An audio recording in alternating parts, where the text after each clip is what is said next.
Aleluia! Boa noite, juventude. Paz seja convosco. Que alegria estarmos aqui mais uma vez para cultuarmos ao Senhor nessa noite. Este é o dia que o Senhor fez. Que nos alegremos nele, o Deus da nossa salvação, o motivo de estarmos aqui. Eleve o seu coração agora ao Senhor. Preste a Ele o seu melhor culto nessa noite. Mesmo aí da sua casa ou onde você estiver, dê ao Senhor o seu melhor, porque Ele é digno, Ele é merecedor. Amém? Aleluia.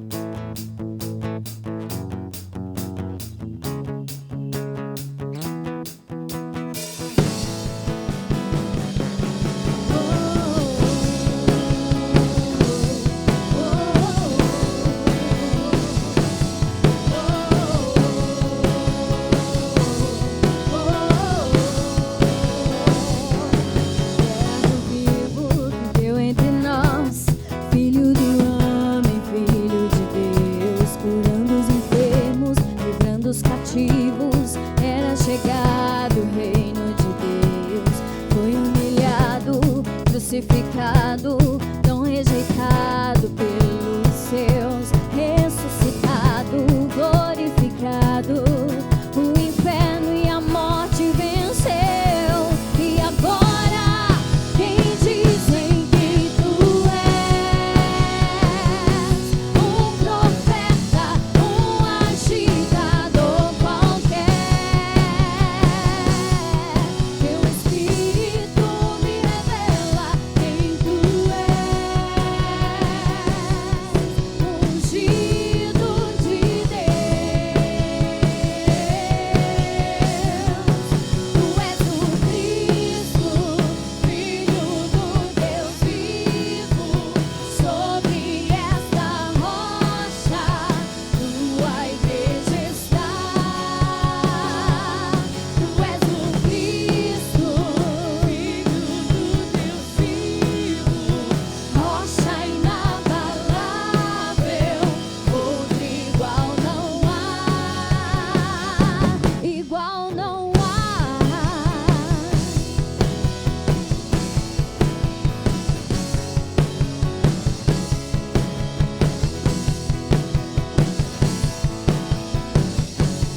Verbo vivo viveu entre nós, Filho do homem, Filho de Deus, curando os enfermos, livrando os cativos. Era chegado o reino de Deus, foi humilhado, crucificado, tão rejeitado pelos seus, ressuscitado, glorificado, o inferno e a morte venceu. E agora, quem dizem que tu és? Um profeta, um agitador qualquer. Teu Espírito me revela quem tu és, ungido de Deus.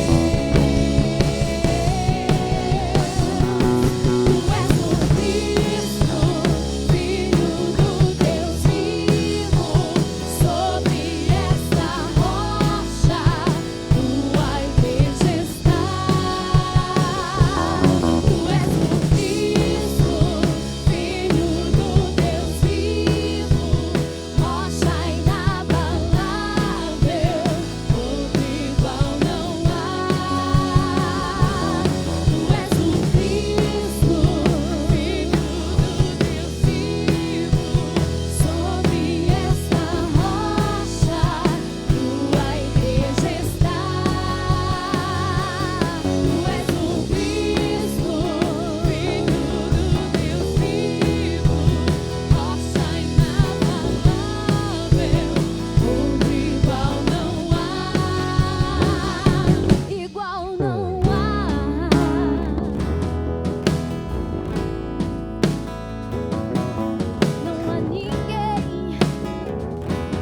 Não há ninguém que se compare a ti, Jesus.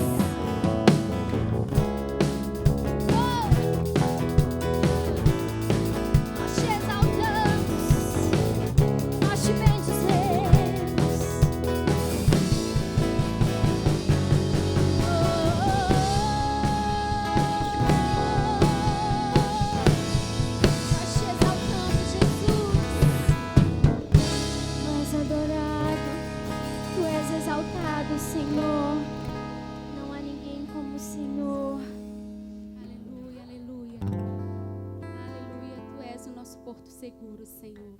Você pode dizer isso? Tu és o meu porto seguro, Senhor, onde meu coração se achega, onde meu coração descansa. A minha vida está em Ti, Senhor. A cada dia, Senhor, eu dependo cada dia mais de Ti. Abre a sua boca e diga isso. Declare sobre a sua família, sobre a sua casa. Tu és o meu firmamento, o meu porto seguro, onde eu encontro descanso, onde eu encontro cura, onde eu encontro o alívio para a minha alma. Tu és o meu Deus. Aleluia, Jesus. Digno dessa canção, só Tu és, Senhor. Digno do meu louvor, só Tu és, Senhor. Digno da minha vida, Tu és, Senhor. Oh, eu sou Teu. Oh, eu sou Teu. Aleluia. Nome que é sobre todos é o Teu Jesus. Fonte de salvação, só Tu és, Jesus. Digno da minha vida, Tu és, Jesus. Oh, eu sou Teu. Oh, eu sou Teu.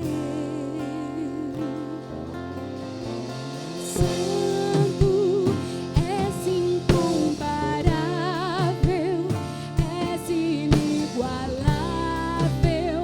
Abre os meus olhos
Ti nós encontraremos paz, socorro e descanso para nossas almas.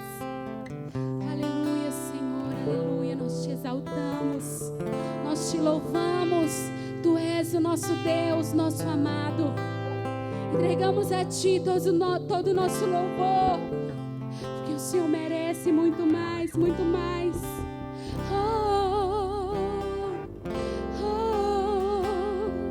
Senhor, Senhor, Senhor, Tu és o nosso amor. Senhor, Senhor, Senhor. Aleluia, Jesus. Aleluia, Jesus. Agora fique com Lagoinha News. Aleluia.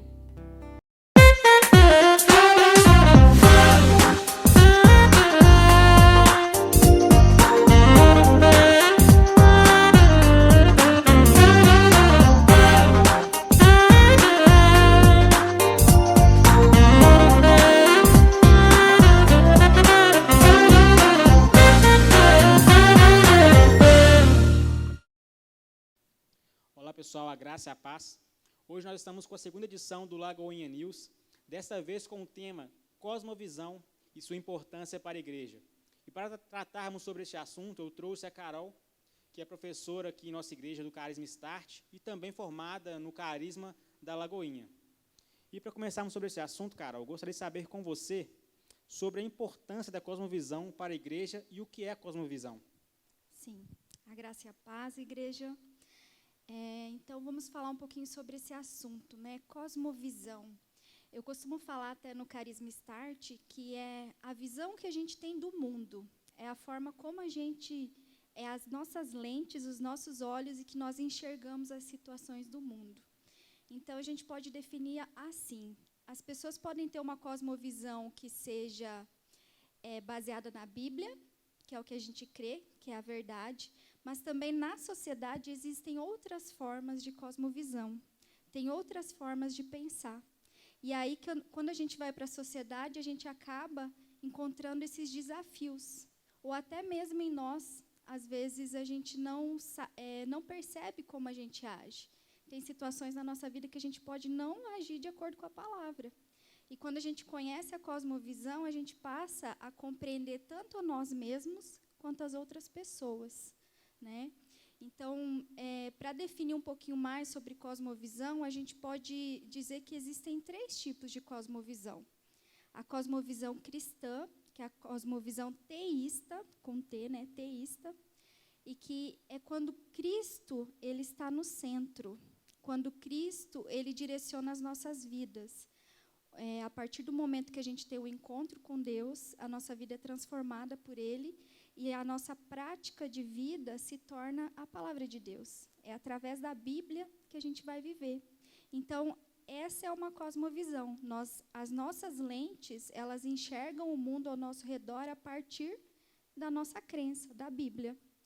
Existe também uma outra forma de ver o mundo, que é a forma deísta, com D, que é quando nós cremos que Deus ele criou todas as coisas, nós cremos num Deus que fez cada um de nós e fez tudo, mas Ele não participa de mais nada. Ele só criou e deixou o mundo se virar, né? Ele criou o mundo e deixou ele fazer como ele bem entendesse, ou seja, Ele não sustenta nada.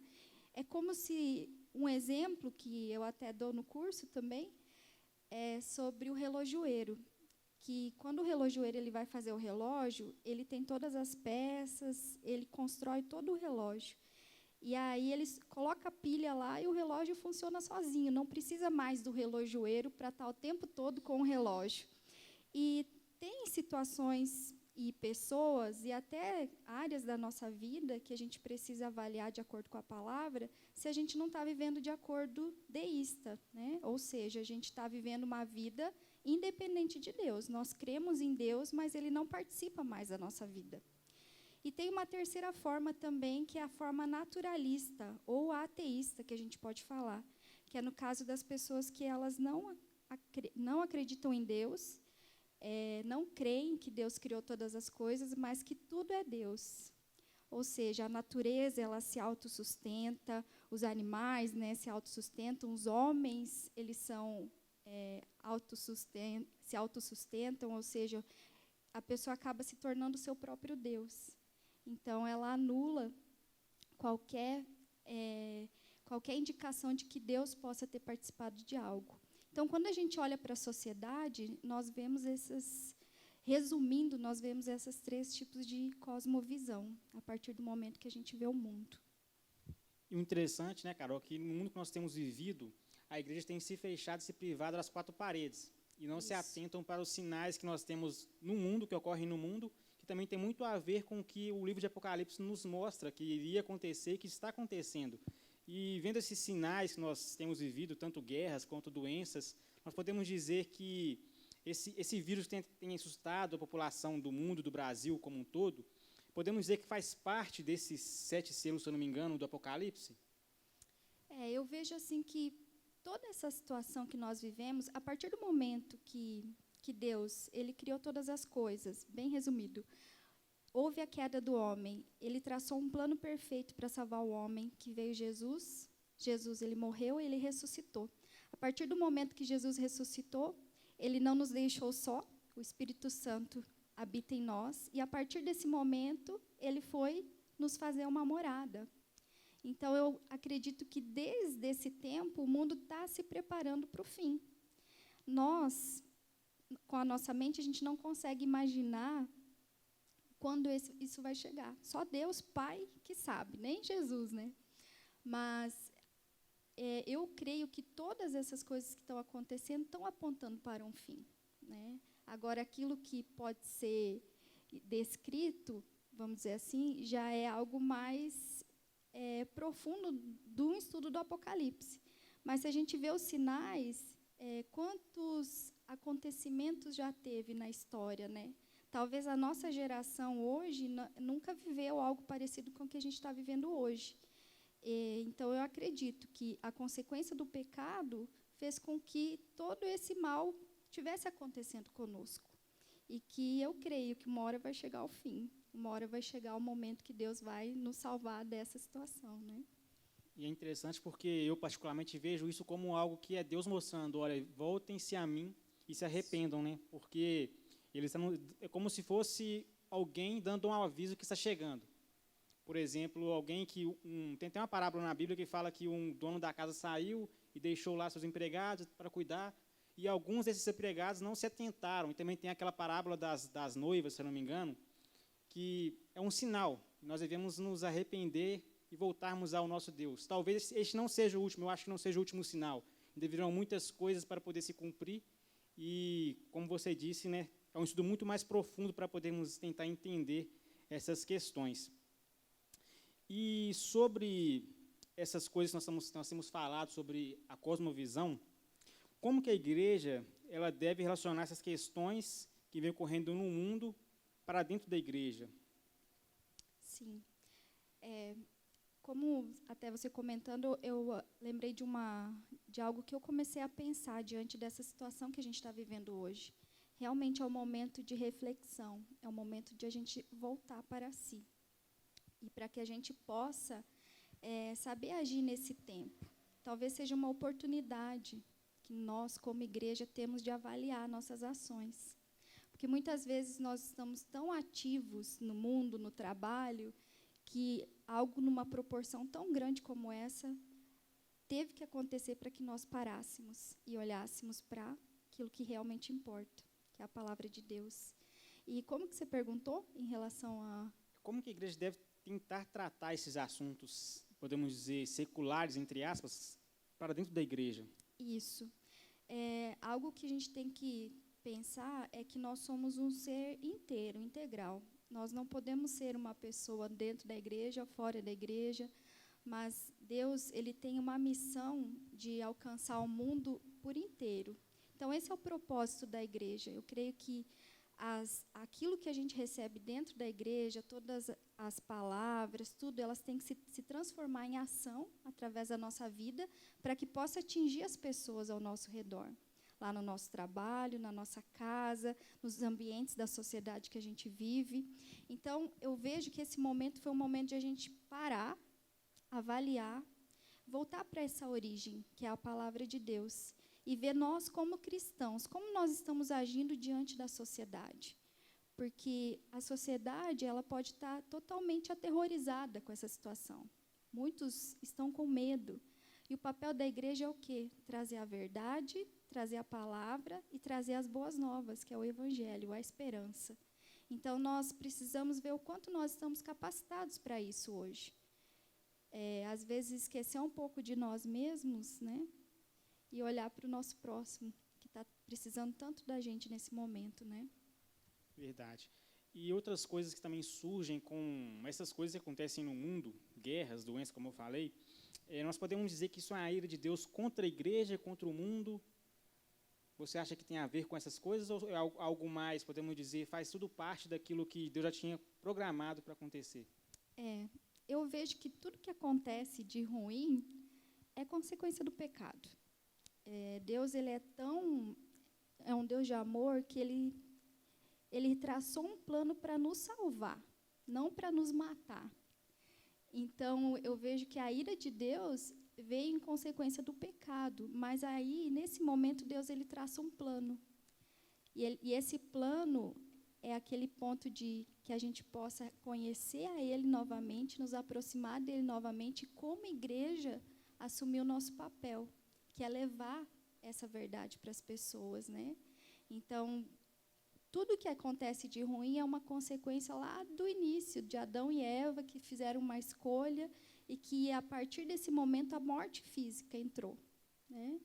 E aí Deus ele é um Deus tão amoroso, tão bondoso, que Ele não quer ver a humanidade dele sofrendo da maneira que está, mas Ele envia seu Filho e Ele traça um plano. Não, permaneça em mim. Vocês vão passar por diversas situações nesse mundo, mas fiquem comigo, que eu estou preparando um lugar, eu estou com vocês. Não olhe para as circunstâncias, mas olhe com os olhos da fé. Então, eu creio que é um despertar para a igreja, esse tempo. Se alguém aqui na igreja está dormindo em relação à vinda de Jesus, em relação a esse tempo que a gente está vivendo, a gente precisa se despertar e a gente saber qual que é o nosso papel. Nós somos os agentes de Deus. Nós somos aqueles que transmitem aquilo que Deus é.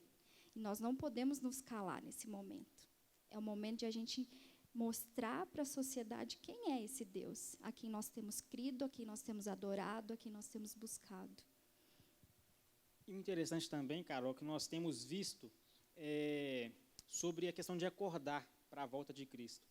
E nós temos como algo histórico que a Europa foi um berço da reforma protestante, e hoje nós temos visto que a Europa tem sido bastante atingida com este vírus, mas também não só com esse vírus, mas também na questão religiosa, podemos dizer assim. Muitos têm se esfriado e acabam perdendo, entre aspas, a essência do verdadeiro evangelho e se voltado mais para o deísmo, né, se podemos dizer assim. E o que tem a ver, basicamente, será que tem alguma ligação esse esfriamento com a reforma protestante, ou tudo se deve à questão do secularismo ter atingido dentro das igrejas? Eu acabo resumindo assim de uma forma mais prática, muitas vezes, para a gente entender, no sentido do nosso coração. Eu talvez não sei por completo toda a história do que aconteceu, né, na Alemanha e tudo, e nesses países, né, para ter esse esfriamento da fé.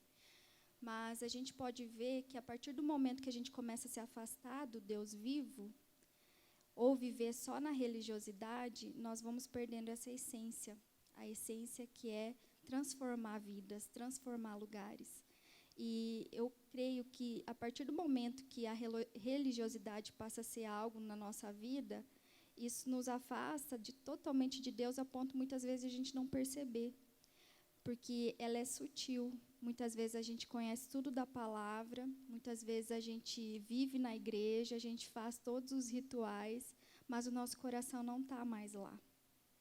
Então, tudo aquilo que ocupa o lugar de Deus no nosso coração se torna um ídolo, se torna uma religião. E a religião, muitas vezes, a religião nos afasta de Deus. O que Deus espera de nós é um profundo relacionamento com Ele.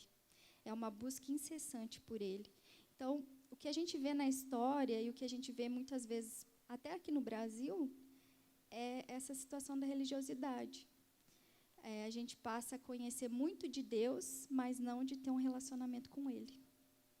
E esse é o ponto que Deus nos busca desde o princípio, que é um relacionamento de pai e filho. Então, é ali que a gente tem que, essa é a linha que a gente tem que cuidar muitas vezes, né? É saber que o nosso comportamento, as nossas atitudes dizem muito aonde está o nosso coração. E nós precisamos o tempo todo nos voltar para a palavra de Deus. Nós temos na época de Jesus os fariseus, os doutores da lei, que sabiam tanto da palavra de Deus, e eles não conseguiram reconhecer o próprio Jesus que estava à frente deles. Eles ficaram tão firmes na lei que eles não conseguiram ver o próprio Deus vivo na frente deles. Então, eu vejo que isso a gente precisa cuidar como cristãos.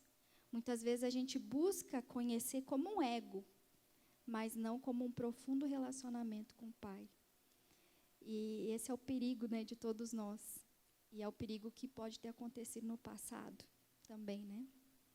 Verdade. E, em contrapartida, muitas pessoas também utilizam, vamos dizer, espiritualmente, tudo espiritual, e acabam dizendo que, se você acaba pegando um versículo, que eu não me lembro a passagem, que diz que a letra mata. E acabam ligando isso com a teologia, falando que se você estudar teologia, você vai acabar se afastando de Deus. E acabam ignorando que ambos têm que andar juntos, né? Porque você tem que conhecer a Deus, mas também tem que ter intimidade, obviamente, com um grau mais profundo de intimidade com Deus. E as pessoas acabam esquecendo que, para conhecer a Deus, a gente também deve estudar a Bíblia, deve ter um momento de oração, que ambos estão ligados. Não adianta você ler a Bíblia se você não ora, e não adianta você orar se você não lê a Bíblia. Isso. Ambos devem caminhar juntos, né, Carol? E acaba que as igrejas, como um todo, acabam esquecendo dessas coisas e se perdendo, como você disse, acabam criando deuses dentro do seu coração e se afastando de Deus. Outra coisa também que é bem interessante a gente procurar saber também é o que tem levado, na verdade, as pessoas a esquecerem, vamos dizer, se fecharem para as coisas que acontecem fora da igreja. Também tem muito a ver com essa questão que você disse anteriormente, né? O que tem levado as pessoas a se fecharem?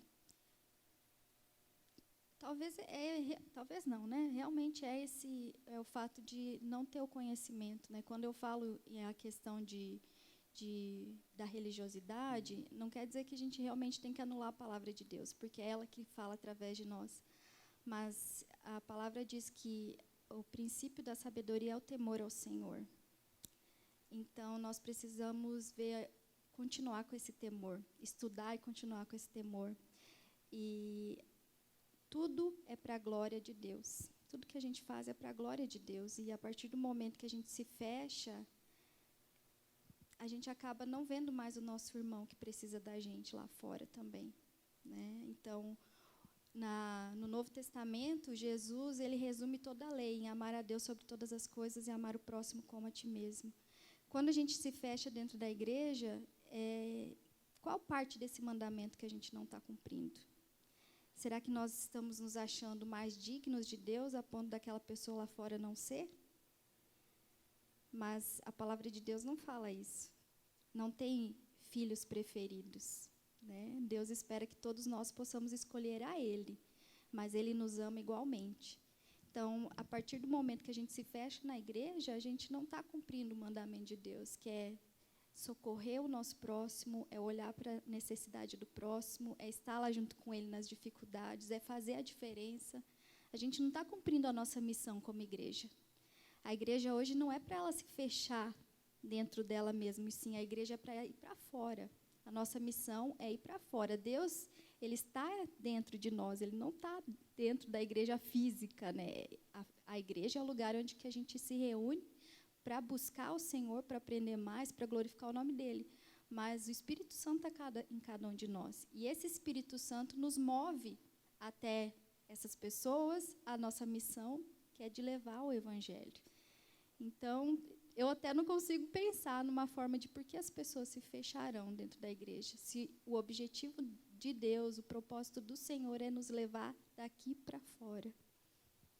E algo bem confrontante é isso, né? Porque a gente acaba achando que nós estamos na igreja, nós somos mais dignos do que quem está lá fora, sendo que a gente tem que se achar indignos, na verdade. Isso. Porque eu vi uma frase certa vez na internet que fala que os que estão no céu, eles se acham indignos de estar no céu. Os que estão no inferno se acham dignos de estar no céu.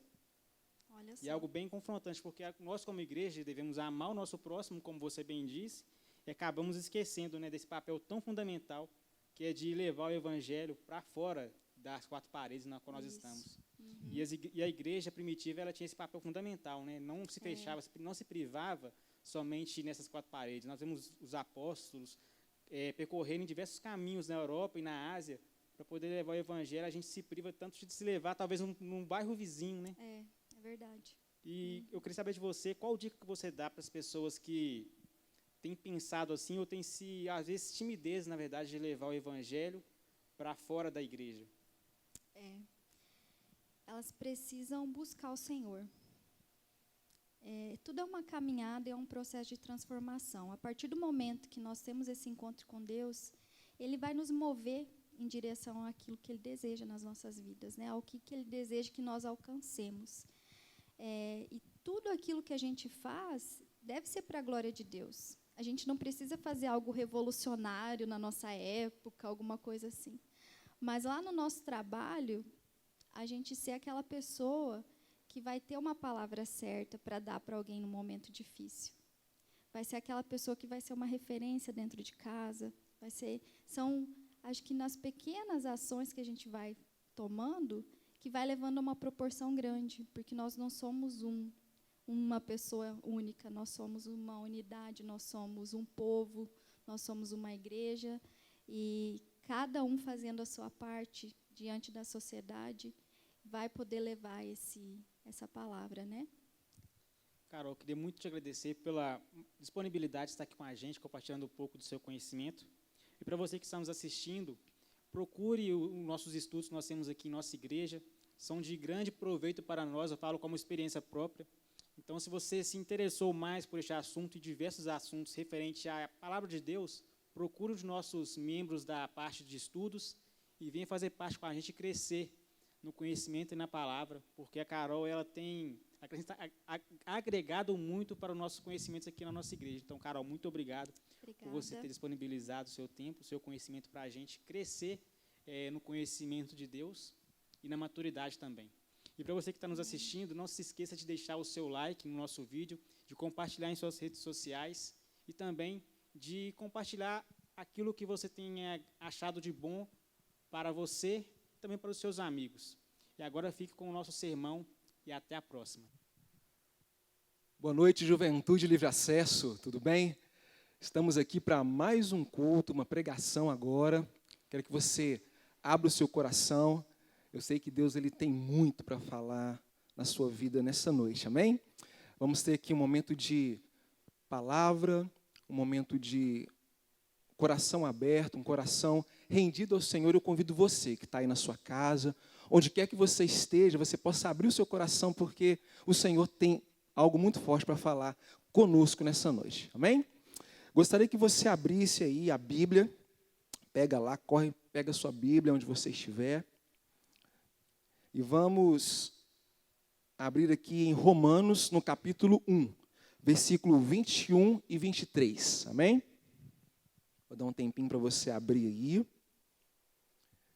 Estamos com saudades, né, de estarmos reunidos como igreja, podendo abraçar uns aos outros, mas o Senhor, Ele não perdeu o controle de nada, né? Então, que você possa estar com o mesmo sentimento, com a mesma alegria, de como você estivesse aqui, né, com o seu irmão, abraçando, que você possa estar com esse mesmo propósito onde você está, na sua casa, né, enfim. Vamos estar aqui cultuando ao Senhor em espírito e em verdade, amém? Romanos capítulo 1, versículo 21 até o versículo 23. Diz assim: portanto, tendo conhecimento de Deus, não glorificaram como Deus, nem lhe deram graças, antes se tornaram nulos em seus próprios raciocínios, obscurecendo-se-lhes o coração insensato, incalculando-se por sábios, tornando-se loucos, e mudaram a glória do Deus incorruptível em semelhança à imagem de homem corruptível, bem como aves, quadrúpedes e répteis. Amém?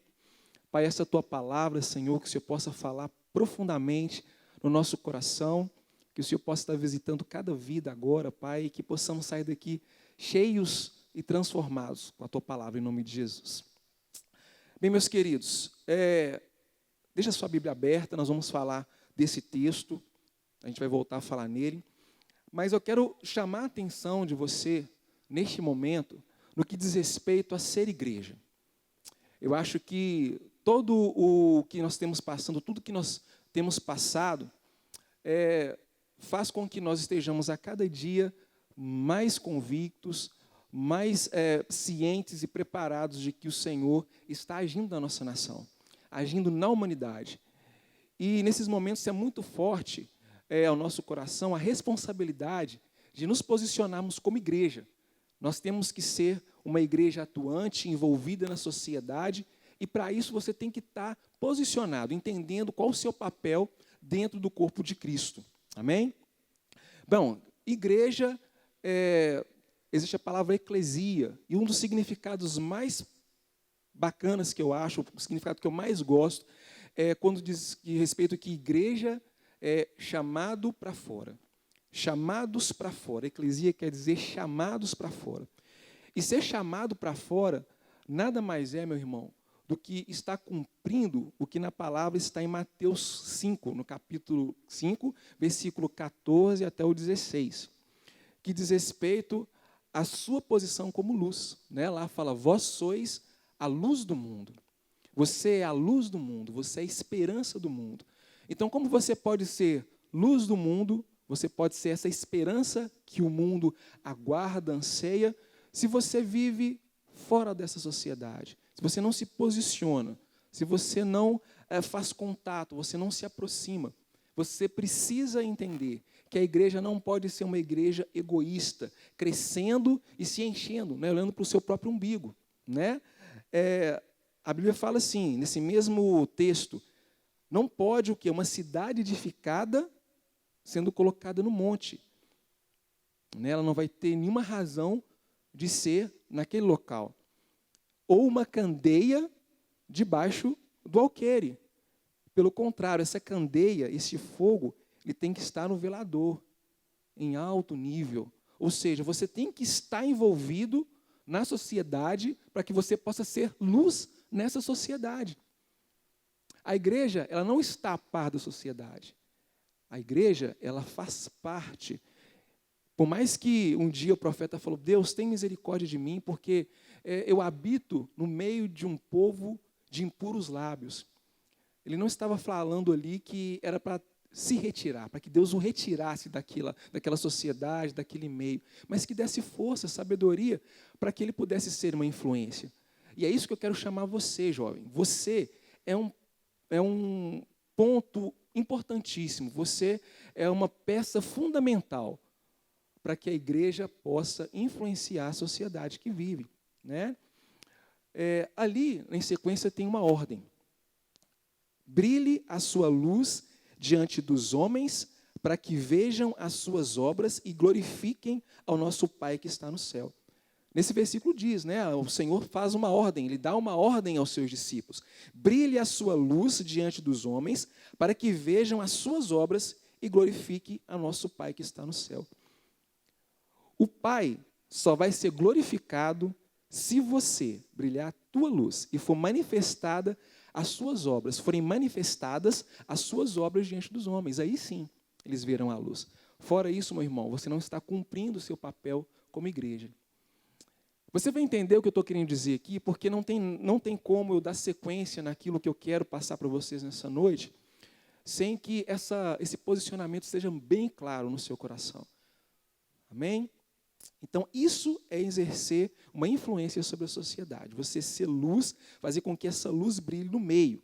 Só que a despeito disso, nós estamos vendo jovens vivendo à margem da sociedade, né? Sendo periféricos a essa sociedade. Isso você não influencia, com isso você não influencia, você não transforma, você não consegue cumprir o seu papel. Aí, em consequência disso, a sociedade, ela morre. Se você é luz e não está no meio do povo, o povo está em trevas. E estando em trevas, as práticas começam a ser totalmente contrárias à vontade de Deus. Vocês conseguem entender isso?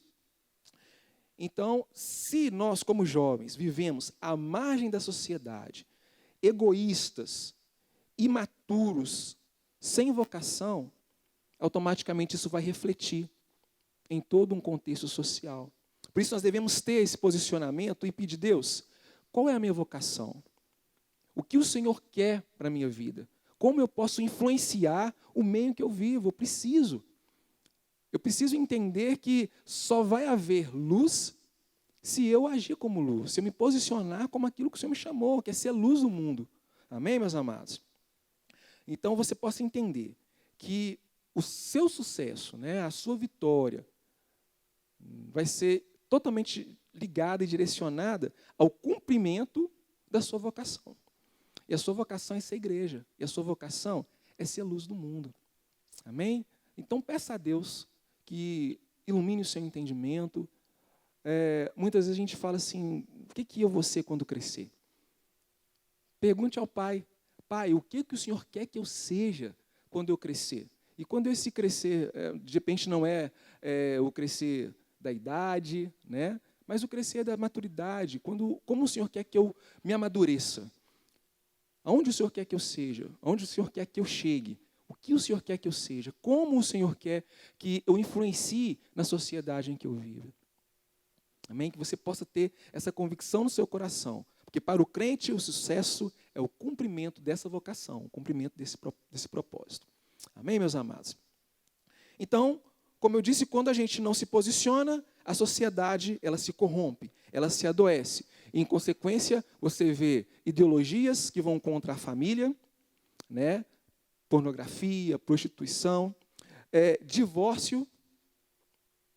No Brasil, de 1 a cada 3 casamentos terminam em divórcio. Nós vemos um fator muito forte e pouco conversado, pouco debatido, é a questão do suicídio.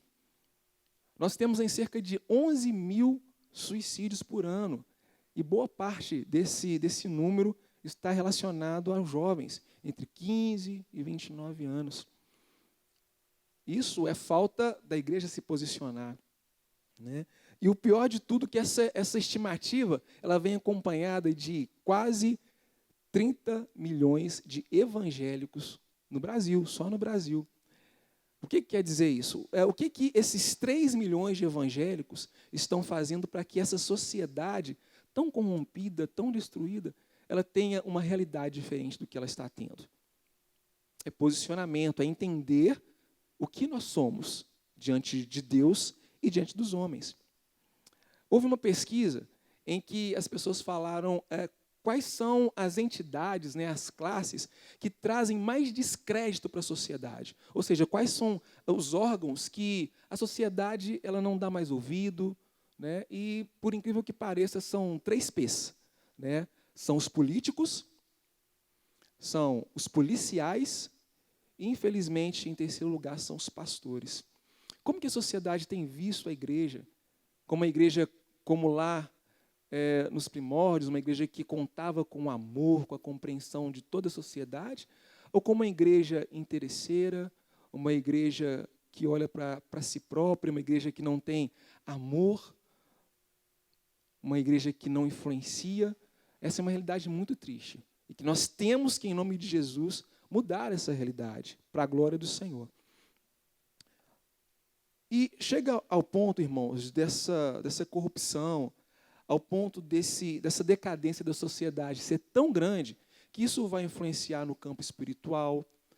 A crença das pessoas a Deus, elas vão sair assim, vai sair longe. As pessoas não vão confiar, porque se nós, como foi dito aqui, né, brilhe a sua luz diante dos homens para que vejam as suas obras. E essas obras, elas possam glorificar a Deus. Se eles não veem obras, eles não vão glorificar a Deus. Né? Eles não vão ver algo que realmente possam confiar e transformar. E vão continuar nos seus delitos e pecados. Vão continuar na sua vida medíocre, sem fé, a par de Deus, longe de Deus, separados de Deus. E chega a tal ponto, isso chega tão forte na sociedade, que Deus ele tem que se manifestar. Deus ele tem que fazer alguma coisa, porque se a igreja, se nós não nos posicionamos e não fazemos, o próprio Deus ele levanta do seu trono e age sobre essa sociedade. Age com juízo, age com provas, e nesse ponto, e nesse momento, a igreja ela começa a passar também as perseguições, o juízo que Deus emana sobre a terra. Nós estamos aqui entendendo que o juízo de Deus, meu irmão, ele vem para justos, para injustos, porque ele tem o objetivo, o juízo de Deus, ele tem o objetivo de restaurar a igreja. Ele tem o objetivo de falar assim, olha, você precisa mudar a sua atitude para que essa sociedade ela possa ser mudada, ela possa ser transformada. E será que você realmente está entendendo que você é igreja e você está firme, você está inabalável? Né? Então, o juízo de Deus ele tem alguns pontos que são bem interessantes. Eu quero falar com vocês aqui alguns pontos sobre esse juízo, essa perseguição que Deus permite à igreja, à sociedade num todo. O juízo de Deus ele afirma que Deus ele é o Todo-Poderoso, que ele não divide a sua glória com ninguém. Então, o juízo de Deus é para mostrar que ele é o Todo-Poderoso. Ele não divide a glória dele com ninguém. Não tem como a gente falar de igreja na sociedade, como sociedade, sem que a gente fale de algo que já está até maçante, né, de ouvir, que é essa pandemia. Irmãos, isso é muito sério. Isso é um juízo que Deus está colocando sobre a humanidade. Para quê? Para que a humanidade veja que Ele é o Todo-Poderoso. Onde que estão acontecendo os casos, ou o maior número de casos? São países de primeiro mundo, países com a sua economia estável, países prósperos, países que com certeza confiam em si mesmos, países que realmente confiam naquilo que eles estão programando, naquilo que eles estão planejando, e colocam Deus em segundo plano, ou em terceiro, ou nem coloca plano algum. Se a gente olhar a realidade do cristianismo nesses países como Itália, Espanha, China, Estados Unidos, dá uma olhadinha como eles têm se posicionado diante de Deus. Vê como eles retratam o próprio Deus, eles se tratam ao próprio Deus. Então chega um momento em que Deus precisa frear.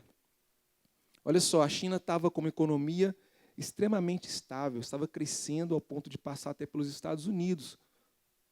Com um simples gesto, um inimigo invisível, Deus ele vai e destrói essa economia, ele abala essa estrutura. E pode abalar, a gente não sabe, nós estamos aqui como igreja, confiando que Deus, Ele tem cuidado de nós. Ele tem guardado o nosso caminho. Amém, meus queridos? Segunda coisa, o juízo de Deus, ele mostra que a palavra de Deus, ela se cumpre.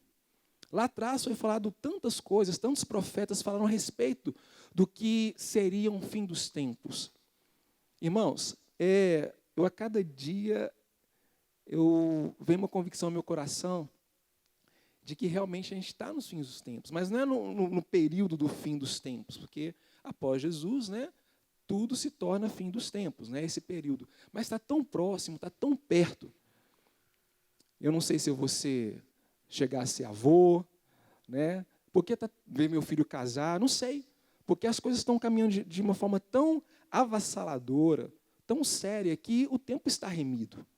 Nós temos que estar atentos e entender, olha, o juízo de Deus está aí. O que está querendo dizer? Olha, a palavra de Deus está se cumprindo, está se confirmando. Então, o juízo de Deus ele faz cumprir a sua própria palavra. Terceiro ponto, o juízo de Deus, ele prova a sua igreja. Ele vê como a sua igreja se comporta. O juízo de Deus, irmãos, ele mostra em uma situação introspectiva, né, para que a gente possa refletir, como que a gente se comporta na adversidade, nesse juízo, nessa perseguição. Como que a gente está comportando? A gente tem que entender que a palavra de Deus ela continua valendo, principalmente nesses momentos, né? A Bíblia fala de prudência, a Bíblia fala de obediência às autoridades. Nós estamos vivendo agora, não um juízo no sentido da igreja, diretamente ligado à igreja. A igreja não está passando uma perseguição direta a ela, né, meus amados? A igreja está fazendo parte, né, de toda uma humanidade que está sob juízo. Então, em nome de Jesus, vamos ter prudência, vamos ter vigilância e obedecer às autoridades. Vamos obedecer às autoridades. As coisas estão acontecendo de forma tão avassaladoras lá fora, e a gente parece que, como não está acontecendo tão forte aqui em Belo Horizonte, em Minas Gerais e tudo, no Brasil sim, mas nada se comparado aos outros países, parece que a gente brinca muito com isso. Vamos ter vigilância, meus irmãos. Vamos ter uma prudência para que nós não sejamos frutos de escárnio, né? Para que a nossa luz possa brilhar. Nós temos que ser padrão dos fiéis, não o contrário. Amém? E com isso, né, o juízo, ele restaura e purifica o relacionamento familiar. Olha que bacana. Tantas e tantas vezes a gente, né, eu, por exemplo, reclamo da falta de tempo, do ativismo, do cansaço, e eu estou agora podendo usufruir de um tempo especial com a minha família, com meu filho. Eu tenho conhecido meu filho muito mais do que eu pensei que eu conhecia. Eu tenho conhecido muito mais a minha esposa. E olha que eu estou com uma esposa grávida em casa. Eu estou com um filho pequeno dentro do apartamento. Vocês não devem imaginar como que isso é um desafio, um aprendizado, né? Mas está sendo muito valoroso. Esse laço familiar está sendo fortalecido. A igreja, né, como toda a sociedade, a base é a família. Eu vi um relato que preocupa às vezes, né, que nesse período o índice de divórcio aumentou. As pessoas estavam tão acostumadas nos seus papéis individuais que quando se reuniram em família, juntos ali para dividir o mesmo momento, não suportaram uns aos outros. O índice de divórcio nesse período ele aumentou consideravelmente. Isso é muito ruim, mas que você, jovem, você possa ter a percepção que esse é um momento tão especial que Deus também está te dando para que você fortaleça os laços na sua casa, com seus pais. Você que é um jovem casado, né, com a sua esposa, com seus filhos. Isso é ser igreja, meus irmãos. Isso é ser igreja.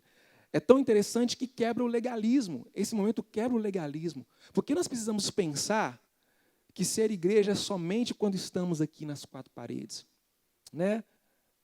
Por que nós temos que agir entendendo que se fechar a igreja, isso é uma perseguição direta? Não, isso é um cuidado. A gente está tão acostumado, né, a estar aqui.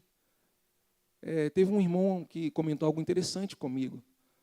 Que sentido tem a gente vir para o templo para cultuar a Deus, nesse momento, claro, nesse momento específico, se a gente não pode ter o que é mais precioso num momento de um culto a Deus, que é a comunhão entre os irmãos. É poder abraçar, é poder deitar no ombro, é poder sentir o irmão. Isso a gente pode fazer em casa, meu irmão, em nome de Jesus. O mesmo Deus, né, me faz lembrar aqui, claro, a passagem de Jesus e a mulher samaritana, quando ela pergunta, e agora, Pai, onde eu devo adorar? Aqui em Samaria, lá em Jerusalém?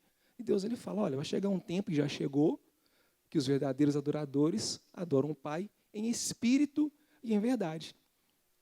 Adorar o Pai em espírito e em verdade é em qualquer lugar, em qualquer momento que a gente estiver. Amém? Glória a Deus. Irmãos, e o quinto ponto que eu separei aqui é justamente ele restaura e purifica o relacionamento como igreja. Como igreja. A igreja sai da religiosidade, ela começa a cultuar nas casas, ela começa a preocupar muito mais com o seu irmão, o seu próximo, isso transforma, né? Ela valoriza, a igreja valoriza essa relação interpessoal, né? Esse momento em que eu acabei de falar, onde a gente abraça, onde a gente pode olhar para o irmão no olho, chorar, quando a gente começa a valorizar, porque o juízo, ele impede que essas coisas acontecem, né? A perseguição, ele impede que essas coisas possam acontecer, né? E revela a força e a fé da igreja. Se você está com a sua fé abalada, porque você não pode vir aqui no templo adorar ao Senhor, preste atenção, reveja, faça uma introspectiva. Deus, a minha fé é firmada no Senhor. Não em templos, não em lugares, não em momentos, mas no Senhor. Que você possa, em nome de Jesus, jovem, né, estar com a sua fé firmada em Deus, fortalecidas nesses momentos tão importantes. Amém? Meus queridos, mais importante do que está neste momento, a minha preocupação é como que nós nos posicionaremos depois deste momento. Mais importante do que passar pela prova é como vamos nos comportar depois que essa prova passar. Entende? Deus ele traz o juízo, ele levanta do seu trono, ele derrama uma peste sobre a humanidade, sobre a juventude não, irmãos. Ele derrama uma peste sobre a humanidade. Ele começa a provar a sua igreja. E, de repente, quando tudo acaba, as atitudes vão ser as mesmas. Não vai haver uma transformação, não vai haver um recomeço, não vai haver uma reflexão. Para mim, o mais importante é entendermos que depois que tudo isso passar, e vai passar, meu irmão, você possa estar muito mais pronto, muito mais maduro, muito mais convicto da sua fé em Jesus. Amém? E o que a gente pode exemplificar dentro da palavra de Deus, como se comportar mediante essa situação pós o juízo, pós a perseguição? Eu acho que um texto muito interessante que a gente pode ler, que reflete um pouco sobre isso, é a história de Neemias. Eu vou estar exemplificando isso aqui, meu irmão, e nós vamos estar refletindo juntos. A igreja, no tempo de Israel, sofreu uma perseguição muito grande. Aí sim, uma perseguição direta à igreja, algo totalmente direto, uma perseguição direta à igreja. Cristãos foram mortos na época do imperador Nero, na época do imperador Severo. A igreja realmente era perseguida. Tem uma história muito interessante nessa época, no ano mais ou menos 200 depois de Cristo. Uma mártire cristã, uma mulher, ela chama Perpétua. E ela é a prova de como nós comportamos durante uma tribulação, durante uma perseguição. Ela se converteu nesse período 200 depois de Cristo, ela se converteu e havia uma perseguição muito forte para os novos convertidos. Os antigos não eram tão perseguidos, mas os novos convertidos, aqueles que deixavam de adorar o imperador para se converter ao cristianismo, eles eram muito perseguidos. E Perpétua foi uma dessas senhoras, né, jovens senhoras, que se converteu ao Senhor nesse período. E ela não se prostrou diante do imperador, da estátua do imperador, e, consequentemente, ela foi presa para ser colocada no estádio e ser morta pelos touros, pelos leões, pelas feras. E antes disso, como ela tinha uma criança pequena, ela ainda amamentou a criança na prisão durante algum tempo. E toda vez que o pai dela levava a criança até ela para que ela pudesse amamentar, o pai dela falava: filha, pensa nessa criança, pensa na sua mãe, pensa em mim, como nós vamos sofrer com a sua ausência. Faz o seguinte, simplesmente se prostre diante do imperador, se prostre diante da estátua, adore. Me parece que era, na verdade, nem era, era um deus sol, que eles tinham proclamado como Deus e teriam que se prostrar e adorar. Ela falou assim: pai, está vendo aquele vaso ali? Ele falou: sim, filha. Aquele vaso é um vaso.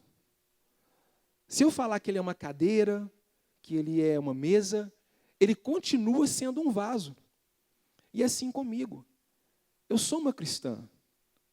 Eu sou uma crente em Jesus. Não tem como eu falar o contrário disso. Não tem como eu declarar algo que eu não sou. E com isso, ela foi lançada no estádio para ser ferida com as bestas feras. Ela não morreu, ela foi atacada por um touro, ela não morreu. E depois, com aquelas pessoas que não morriam naquele momento do estágio, eles eram levados para que os soldados os matassem, porque já estavam debilitados, né? Então, os soldados completavam o serviço. Aí o que aconteceu com ela? Ela se prostrou diante do soldado, o soldado com a espada para poder matar, e por algum motivo esse soldado ele não conseguia firmar a espada para degolar a Perpétua. Ela foi, pegou na espada do soldado, se posicionou, colocou exatamente onde tinha que degolar e falou: é aqui. Ela segurou a espada para que o soldado terminasse o serviço. Isso é uma perseguição direta. Isso é você realmente comprovar a sua fé em Jesus Cristo. Nesse período surgiu uma frase muito interessante que era o seguinte: o sangue dos mártires era a semente da igreja. Quanto mais morriam, quanto mais eram colocados nos estágios, quanto mais eram queimados para servir de tocha para iluminar as cidades, mais a igreja crescia. Então, quando Neemias, ele vem de todo esse processo,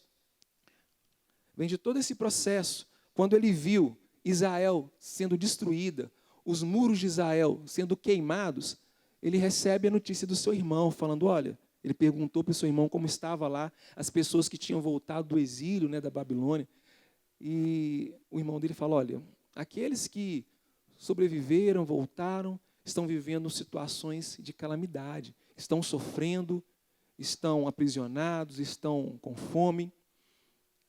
Aí começa a restauração. Israel foi perseguida, foi destruída. Agora é o pós da perseguição. O pós-juízo, como queria se comportar com isso. Primeiro ponto, Neemias ele se posicionou diante de Deus em oração. Meu irmão, o que você deve fazer depois que tudo isso acabar?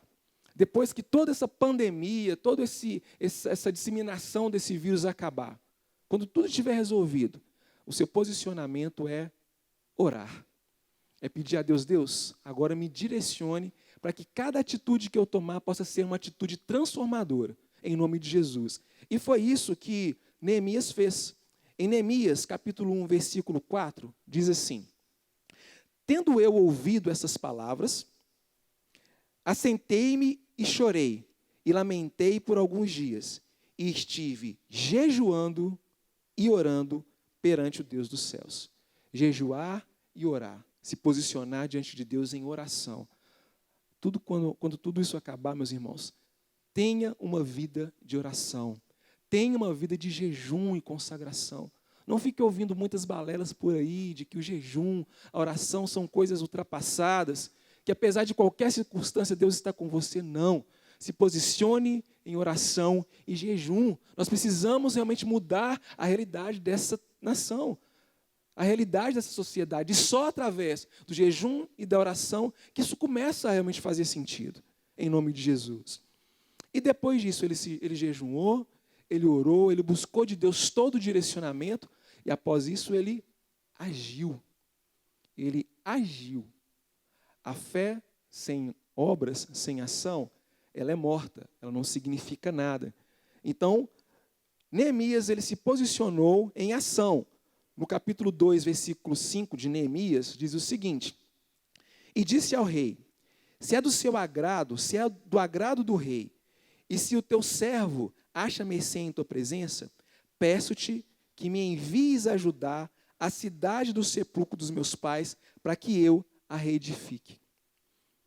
Os muros estavam caídos, Judá estava destruída, então ele vai até o rei e fala, rei, permita-me que eu vá até a cidade do sepulcro dos meus pais, porque eu quero reedificar. Então, ele se posicionou, foi ele, toda uma comitiva, para começar todo o trabalho maravilhoso da reconstrução do templo, ou melhor, da reconstrução das muralhas de Jerusalém. Ele sofreu perseguições, ele sofreu subornos, ele sofreu quando a pessoa traições, ele sofreu tudo isso para cumprir o seu propósito, cumprir a sua vocação, cumprir a vontade de Deus para aquele momento na vida dele. Então, meus irmãos, primeiro ponto pós tudo isso passar, ore, busque a Deus, peça direcionamento a Deus. E em segundo, haja, faça o que você tem que fazer, seja uma transformação no seu trabalho, seja uma transformação no seu colégio, na sua faculdade, seja uma transformação na sua igreja, em nome de Jesus. Haja, tome posicionamento.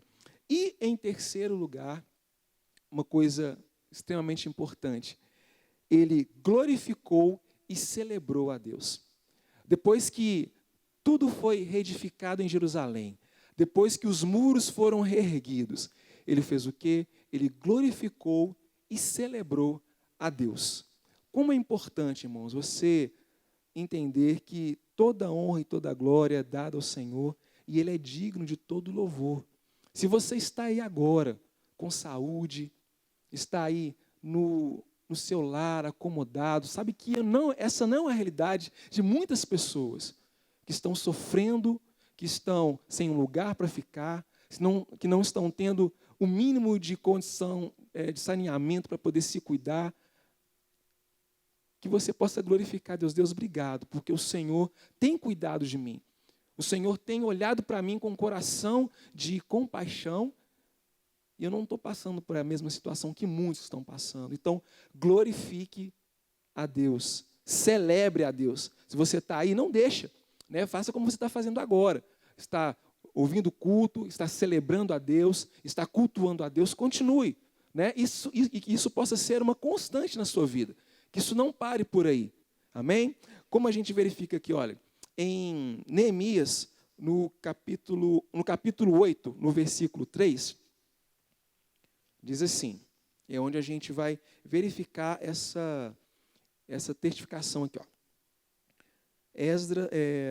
Neemias capítulo 8, versículo 3, diz assim, e leu no livro diante da praça, que está fronteira à porta das águas, desde a alva até o meio-dia, perante os homens e mulheres, os que podiam entender. E todo o povo tinha ouvidos atentos ao livro da lei. Então, depois que Neemias restaurou tudo, ele convocou novamente Israel. Ele chamou Esdras, né? Esdras era o doutor da lei, aquela pessoa que entendia da lei. Chamou Esdras, agora no centro da praça, você vai ler a lei, você vai orientar o povo de como ele deve comportar, de como ele deve seguir, para que o nome do Senhor Jesus possa ser glorificado.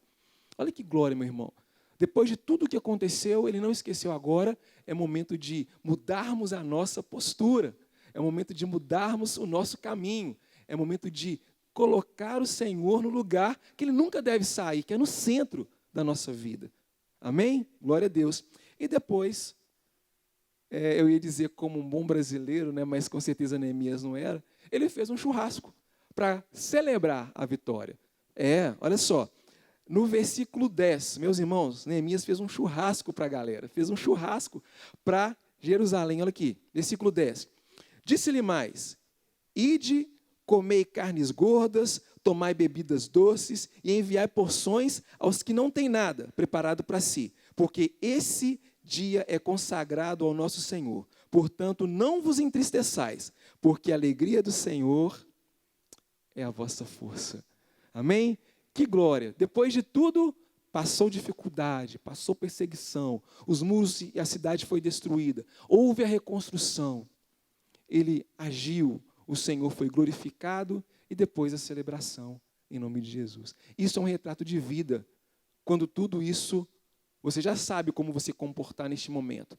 Ouça as autoridades, sabe? Faça o que o seu pastor está pedindo, faça o que o governo está solicitando, seja exemplo na sua sociedade. Você é luz, você tem que impactar, você tem que fazer diferença no meio desse povo, em nome de Jesus. E depois, meu irmão, ore, haja, glorifique a Deus e celebre a Deus, porque Ele não perdeu o controle de nada, em nome de Jesus. Amém?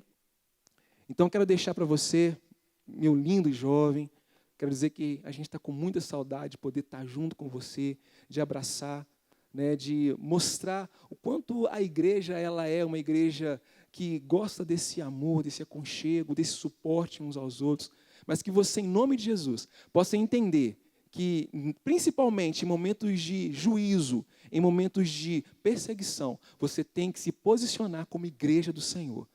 Você não pode viver à margem da sociedade. Você tem que entrar no caminho, fazendo diferença em nome de Jesus. Amém? Eu quero orar por você nessa noite. Você possa fechar os seus olhos.